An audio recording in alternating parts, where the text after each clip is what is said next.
ಕೇಂದ್ರ ಸರ್ಕಾರದ ಬಳಿ ಎತ್ತಿನಹೊಳೆ ಯೋಜನೆಗೆ ಅನುದಾನಕ್ಕೆ ಮನವಿ ಮಾಡಿದ್ದೀವಿ. ಅನುದಾನ ನೀಡುವಂತೆ ಕೇಂದ್ರ ಸಚಿವರ ಬಳಿ ಡಿ.ಕೆ. ಶಿವಕುಮಾರ್ ಮನವಿ ಮಾಡಿದ್ದಾರೆ.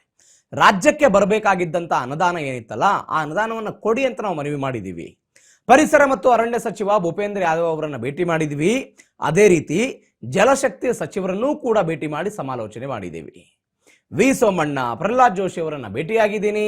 ಪರಿಸರ ಸಚಿವರ ಬಳಿ ಎತ್ತಿನಹೊಳೆ ಯೋಜನೆ ಬಗ್ಗೆ ಮಾಹಿತಿಯನ್ನು ಪಡೆದುಕೊಂಡೆ, ಅಂದರೆ ಮಾಹಿತಿ ಬಗ್ಗೆ ಚರ್ಚೆ ಮಾಡಿದೆ.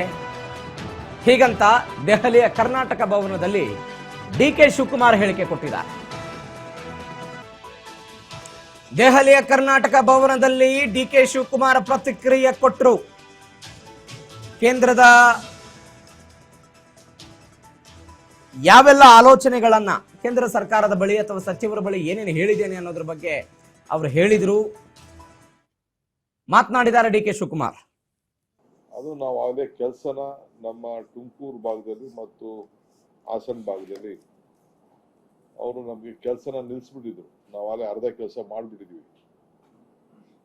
ರೆವಿನ್ಯೂ ಲ್ಯಾಂಡ್ ಅದು ಎಲ್ಲ ಪೋಡಿ ಎಲ್ಲ ಇದು ದಾಖಲೆಗಳೆಲ್ಲ ಅವ್ರಿಗೆಲ್ಲ ಕೊಟ್ಟು ಕಾಂಪನ್ಸೇಷನ್ ಕೊಟ್ಬಿಟ್ಟಿದ್ದು. ಸೊ ಅದಾದ್ಮೇಲೆ 40-50 ವರ್ಷದಿಂದ ಅವರಿಗೆ ಲ್ಯಾಂಡ್ ಗ್ರಾಂಟ್ ಕೂಡ ಆಗಿತ್ತು. ಸೊ ಈಗ ನಮ್ದು ಅಂತೇಳಿ ಅವರು ತಕರಾರು ಹಾಕಿ ನಿಲ್ಲಿಸಿದ್ದಾರೆ ಫಾರೆಸ್ಟ್.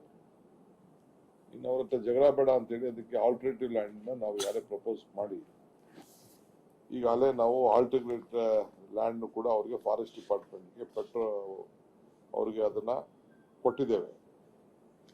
ಅವ್ರು ಅದು ಕ್ಲಿಯರೆನ್ಸ್ ಮಾಡಬೇಕಾಯ್ತು, ಇನ್ನ ಕ್ಲಿಯರೆನ್ಸ್ ಮಾಡಿಲ್ಲ.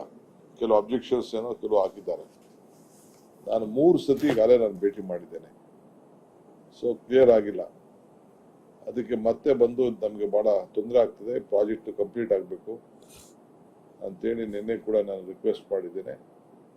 ಸೊ ಅವ್ರೇನೇನು ಅಬ್ಜೆಕ್ಷನ್ ಆಗಿದ್ರು ಅದೆಲ್ಲ ಕಂಪ್ಲೀಟ್ ನಮ್ಮವರೆಲ್ಲ ರೈಸ್ ಮಾಡಿದ್ದಾರೆ. ಅವ್ರದ್ದೇನಂದ್ರೆ ಮಣ್ಣ ನೀವು ಇಲ್ಲೇ ತೆಗೆದ್ಬಿಟ್ಟು ಇಲ್ಲೇ ಹಾಕ್ತಾ ಇದ್ದೀರಾ, ಈಗ ಒಂದು 25 ಕಿಲೋಮೀಟರ್ ದೂರದಲ್ಲಿ ಎತ್ಕೊಂಡೋಗಿ ಹಾಕಿ ಅಂತ ಅದೊಂದೇ ದೊಡ್ಡ ಅಬ್ಜೆಕ್ಷನ್ ಅಂತ. ನಾವು ಆ ಲ್ಯಾಂಡ್ ಲಾರ್ಡ್ಸ್ಗೆ ಕಾಂಪನ್ಸೇಷನ್ ಕೊಟ್ಬಿಟ್ಟಿದ್ದು.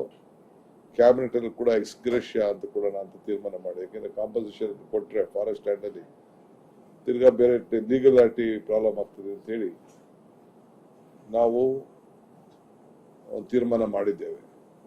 ಅದನ್ನು ಕೂಡ ಎಲ್ಲ ಅವ್ರಿಗೆ ತಿಳಿಸಿದ್ದೇವೆ. ಬಟ್ ಅವರು ಸದ್ಯದಲ್ಲೇ ನಾನು ಅದನ್ನ ಕ್ಲಿಯರ್ ಮಾಡ್ತೀನಿ ಅಂತ ಅವರು ನಮಗೆ ಮಾತು ಕೊಟ್ಟಿದ್ದಾರೆ. ನಂಬರ್ 1. ಎರಡನೇದು ಮುಖ್ಯವಾಗಿ ನಾವು ಕಳಸಾ ನಾಲಾ ಮಾದಾಯಿ ಪ್ರಾಜೆಕ್ಟು ಇದೇನು ಉಳ್ಕೊಂಡಿದೆ, ಈ ಫಾರೆಸ್ಟ್ ಕ್ಲಿಯರೆನ್ಸ್ ಬಗ್ಗೆ ಅದು ಹಿಂದೆ ಬಿಜೆಪಿ ಗವರ್ಮೆಂಟ್ ಇದ್ದಂತ ಸಂದರ್ಭದಲ್ಲಿ ಅದನ್ನ ನಾವು ಈಗಾಗಲೇ ಆಗೋಯ್ತು, ಕೆಲಸ ಮಾಡಬೇಕು ಅಂತ ಹೇಳಿದ್ರು. ನಾವು ಟೆಂಡರ್ ಕೂಡ ಕರೆದು ಬಿಟ್ಟಿದ್ದೀವಿ.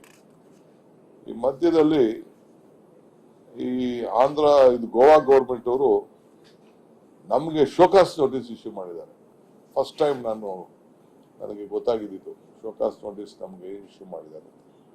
9/1/2023 ಇಶ್ಯೂ ಮಾಡಿದ್ದಾರೆ. ನಾವು ನೋಡ್ಕೊಂಡಿಲ್ಲ. ಬಟ್ ನಮ್ಮವರು ತಕ್ಷಣ ರಿಪೋರ್ಟ್ ಮಾಡಿದ್ದಾರೆ, ನಿಮ್ಗೆ ಇದು ಶೋಕಾಸ್ ನೋಟಿಸ್ ಕೊಡಕ್ ಬರಲ್ಲ ಅಂತೇಳಿ. ಅದ್ರ ಮೇಲೆ ಸ್ವಲ್ಪ ವ್ಯಾಜ್ಯ ನಡೀತಾ ಇದೆ, ಕೋರ್ಟ್ಗೆ ನಾವು ಹೋಗೋದು ಮಾಡೋದು ಮಾಡಿದ್ದಾರೆ. ನಾನು ನಿನ್ನೆ ನಮ್ಮ ಲೀಗಲ್ ಟೀಮ್ ಹತ್ರ ನಾನು ಮಾತಾಡಿದ್ದೀನಿ. ಇದನ್ನ ಎನ್ವೈರನ್ಮೆಂಟ್ ಮಿನಿಸ್ಟರ್ ಪ್ರಸ್ತಾವನೆ ಕೂಡ ನಾವು ತಂದು, ಅವ್ರು ಯಾರು ನಮಗೆ ರಾಜ್ಯಕ್ಕೆ ಶೋಕಾಸ್ ನೋಟಿಸ್ ಕೊಡಕ್ಕೆ, ಜೊತೆಗೆ ನಾವು ನಮ್ಮ ಜಾಗದಲ್ಲಿ ಕೆಲಸ ಮಾಡ್ತೀವಿ, ನಮ್ಮ ಜಾಗದಲ್ಲಿ ಏನಾದ್ರು ಪ್ರೊಟೆಕ್ಷನ್ ಮಾಡ್ಬೇಕಾದ್ರೆ ನೀವು ಸೆಂಟ್ರಲ್ ಗೌರ್ಮೆಂಟ್ ನೀವು ಹೇಳಿ ನಾವು ಯಾವ ರೀತಿ ಹೋಗ್ಬೇಕು ಅಂತೇಳಿ ಬೇಕಾದ್ರೆ ನಮ್ಮ ಕೆಲಸ ನಾವು ಮಾಡ್ತೀವಿ ಅಂತ ನಾವು ಅವ್ರಿಗೆ ಪ್ರಸ್ತಾವನೆಯನ್ನ ಅವ್ರೇನು ಶೋಕಾಸ್ ನೋಟಿಸ್ ಅದಕ್ಕೆ ಉತ್ತರ ಕೊಟ್ಟಿರೋ ಬಗ್ಗೆ ಎಲ್ಲ ತಿಳಿಸಿದ್ದೇವೆ. ಸೊ ಅವರು ಒಂದ್ಸತಿ ನಾವು ಪ್ರಹ್ಲಾದ್ ಜೋಶಿ